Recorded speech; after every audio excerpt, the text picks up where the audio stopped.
This could be a very quick one. Hello, Aston Villa fans. We're trying our best here from the Aston Social to talk about the Aston Inn. Old habits die hard. Aston Villa versus Celtic. We're having a great night. We're not as drunk as you think we are, but we pulled the Leon Bailey in it tonight, and we're a small bit late. The team today is Martinez, Cash, Konza, Bogart, and Dina, Ramsey, Tielemans, Kamara, Bailey, Rodgers, and fuck off Arsenal. He's Ollie Watkins, and he's Aston Villa's finest. Who are the subs, Paddy? Robin Olsen, ZH. How's Bogart? We've two Bogarts. There's only two Bogarts. the Delkovic, Matson, Patterson, Swinkles, McGinn, Duran, and Caden Young. What the fuck is going on there? There's two Bogarts. There's only two Lamar Bogarts. That's how good he is. That's how important he is to the team. Can I say before we go any further, I don't know if you guys can hear us very well, I want to say a massive shout out to Carly and her son Elliot, who I just met there a moment ago. Elliot was a West Brom fan, and he's now a Villa fan, and he's been converted and he watches the podcast. And I want to say a massive shout out to Conor Sherry, who I met in the Villa shop today, which was absolutely hopping. And I must say, Paddy, there was a load of Celtic fans buying Emi Martinez jerseys in the Villa shop today, and I thought that was hilarious. But yeah, look, that team today is... Bagard is missing off that one. So we've got Olsen, ZH, Nedeljkovic, Matson, Patterson, Swinkles, McGinn, Duran, and Caden Young. Yeah, so it's going to be two centre halves, if you want to call Bogart a centre half, with Dina at left back. I think I'm happy enough with that, Paddy. Yeah, I think it's about all we can fucking manage at this stage. Well, sorry, did I curse again? You did, Jack. Nobody heard it though, because nobody can hear us. No one can hear it because you can't hear it over Bon Jovi. So the swear jar is out the door. Swear jar is out the door, yeah. So, but I'll tell you one thing though, I'm happy about that because I'm going to call a spade a shovel here, Paddy. Like, if Lamar Bogart is a good centre half, or Sil Swinkles is a good centre half, he should be able to deal with Adamida. You would think so. You'd have to think that. Like. And it is Adamida because we've got Schmeichel, Johnston, Trusty, Scales, Taylor, McGregor, Engels, Hatate, Kuhn, Yang, and Ida. Yeah, that's the team I expected to be out there today. We came over on the plane today, Paddy, and I was sitting beside a lovely gentleman I think his name is Keane. I can't remember what he said his name was, but he was Liam Scales' cousin, and he said to me that Liam Scales was starting today and Carter Vickers is out, and if he's watching this today, best luck to you because he was sound man. And I think, in fairness, Paddy, we talked about an awful lot about a bit of trouble today or whatever. We haven't seen an ounce of it. The Celtic fans have been absolutely exemplary. And I hope it stays that way. And I hope it stays that way. I think they've been brilliant. Yeah. There must be 40,000 Celtic fans here. There must be 40,000. They're everywhere. Absolutely everywhere. And they've been absolutely sound and they've been savage. And you know what? Look, I know we're a bit biased because we're used to following Celtic, or we're used to being the Celtic, or you're used to being the Celtic games. But they've been brilliant, and hopefully that stays that way. But Paddy, there's been a lot of nonsense talked, I think, about Villa today, about Duran. Duran's on the bench, that's fine. Ollie Watkins, I mean, that's fine from the point of view of the nonsense that's been talked about him going to Saudi. But there was not an Ollie Watkins rumour, Paddy, that Arsenal made a bid for, 57 million, and Aston Villa rejected it. I'm going to ask you your opinion on that because we've been kind of spitting fire about that today. I think it's a nonsense bid. And you got to look at the sources, but talk to me about it. Let's call a spade a spade. We had other things on our mind today, other than Arsenal talking about Ollie Watkins. Arsenal need to hang their fucking heads in shame, and fuck you. To do this on a day like today, you can go and fuck yourselves. And anyone that's got the swear jar out for me, I have no problem saying it today.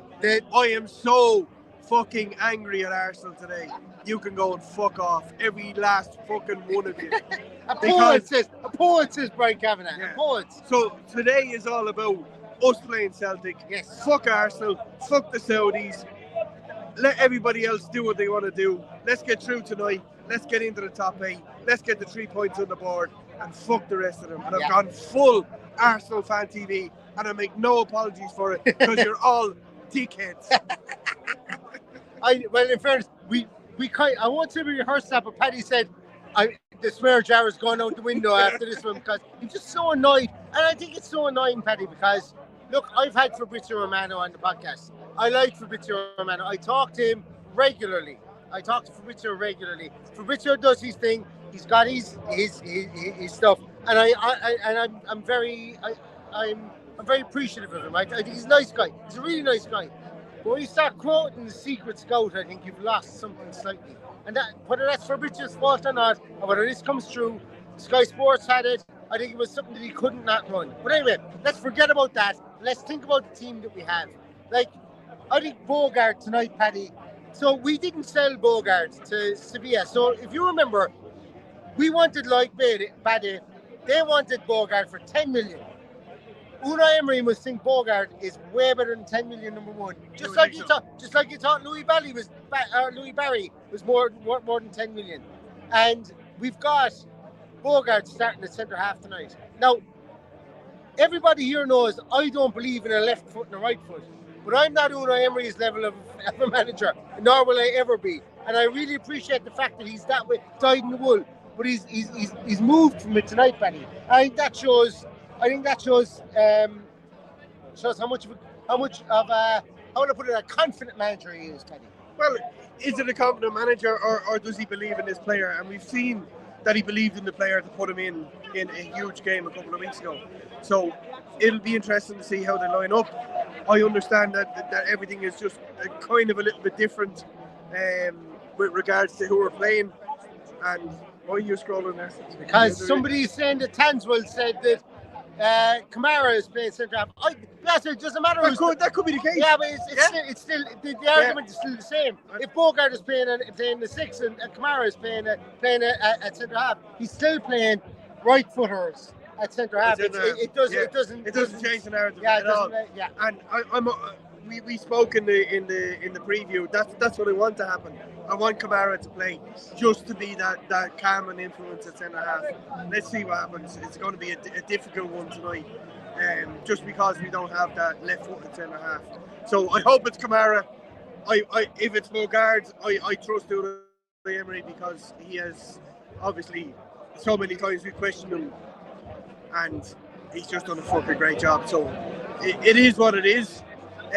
We don't have Tyrone Mings, we don't have Pau Torres, so it could be one or the other, and that's fair enough. That's a great comment because I haven't read the team. I didn't even look at it in that way. Well, it's laid out as if Bogart is going to play now, but that's the way it is. To me, it doesn't matter. And you know what? Okay, I'm going to go on my soapbox for a moment because everybody knows that and it's just my way of thinking. That, like, a lot has been said of you need a left footer to be able to pass down the left wing. I don't really care. If your two pivots are good enough, you should be able to ping the ball into them every time, whether you're left footed or you're right footed. And if you're right footed, you should still be able to ping the ball into the left wing. I don't think it's as big a thing. I've never have. Look, it's and I'm not saying I'm right or I'm wrong. I'm just saying it's my preference that I don't care whether there's two right footers or there's two left footers at centre half, because like. You have to play your best people there, is my view. I'm not a registered coach or anything like that. That's just my view. But I think tonight we're going to see Tielemans absolutely run the show today. And I think because he's going to get a lot of ball, and I think Tielemans is good enough for that. But the opposite side, Paddy, is Callum McGregor is one of the most underrated footballers in European football at the moment. He's just so good at pressing and so good at being just a nuisance and being an absolute piranha in the middle of the field. And that's what annoys me about the fact we don't have a Mings today. If we do want to have a left-footed player to ping the ball left-footed, or if we want to have a right-footed player to play it into 6 every single time, well, then McGregor's going to be on, whether it's Tielemans, whether it's Kamara, whether it's Bogart, he's going to be on like White and Rice. And he's just so good at that. He's so good at that. And he's such a heart and sleeve player that he's uncontrollable in the middle midfield from an opposition point of view. But I still think that I still think we're way better than this team. And I have no problem saying it. I think that what we have in our, like, no matter who we play at centre half, They should be able to deal with their striker. And I know I'm setting myself up to fail that Adamida could go and score a hat-trick tonight. But we should be able to deal with him. I was going to make a bold statement if Adamida scored a hat-trick tonight, I would do something. But the last 2 games have fucking hurt me enough that I'm not going to make a prediction like that. But I have no doubts in my mind that if we play John Duran at centre half, we should win this game tonight. And I don't mean that in a derogatory way. We have just got oodles and oodles and oodles of talent that we don't need to be worrying about what they're doing. We just can't be worrying about what they're doing. Yeah. We've got to inflict our game on them. Yeah. How many times have I said that in the last fucking 6 months? We have to inflict our game on them. We have to put them under pressure. We have to nullify the threat of Callum McGregor and Rio Atade and Alameda, and they're just going to retreat into themselves. And it is what it is. We've lost our centre half. It's not the end of the world. We can get through today. If we sign Desazi tomorrow, that sorts out the weekend. But we're going to need this reinvigoration of the squad at the weekend. We don't need it tonight. We have enough to do it. If that's Mogard, so be it. But we just have to get behind the team. They're going to be so loud tonight. It's going to be just incredible atmosphere tonight. There's going to be 10,000 Celtic fans in the ground tonight. At least. Genuinely, there's going to be, like, the amount of Celtic fans we saw buying Villa gear to go in the home end tonight is criminal. But, well, look, in fairness, every single one of them said we're not here to create trouble, we're not here to have a problem, we're just here to see our team. And it's not often we get to see them play against a team from England or from Britain as well. And look, that'll be seen out afterwards. If they cause trouble, fuck them. If they don't, best of luck to them, as long as Villa go away and win 4-0 tonight. Exactly. And you know, I think Villa are going to be up for this tonight. I think. Why wouldn't they be? Why wouldn't they be is right. Yeah, why wouldn't they be? And I think, look, if the rumours about Ollie Watkins are there tonight, and Ollie Watkins is starting, I think Ollie Watkins loves Aston Villa. I don't think that's a controversial thing to say. I think Ollie Watkins will want to prove his doubters wrong.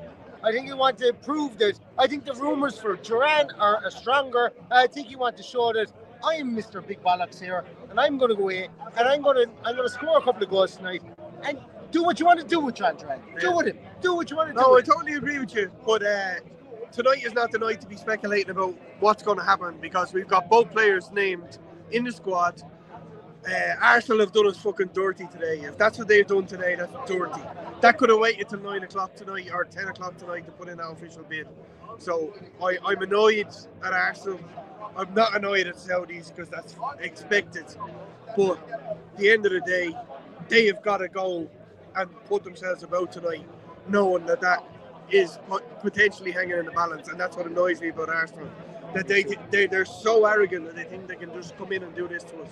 It's bad form. So my money is on Ollie Watkins really putting himself about tonight. I hope so. I really think well, if he doesn't, look forward to me and Neil talking tomorrow night when we arrive back to Ireland to talk about what we've done tonight and what we're going to do at the weekend, because it could be a completely different conversation. I won't be there at the weekend because I'll be on my stag. Jamie Dillon asked how the Celtic fans have managed to get tickets. So let's be honest here, Paddy. Right?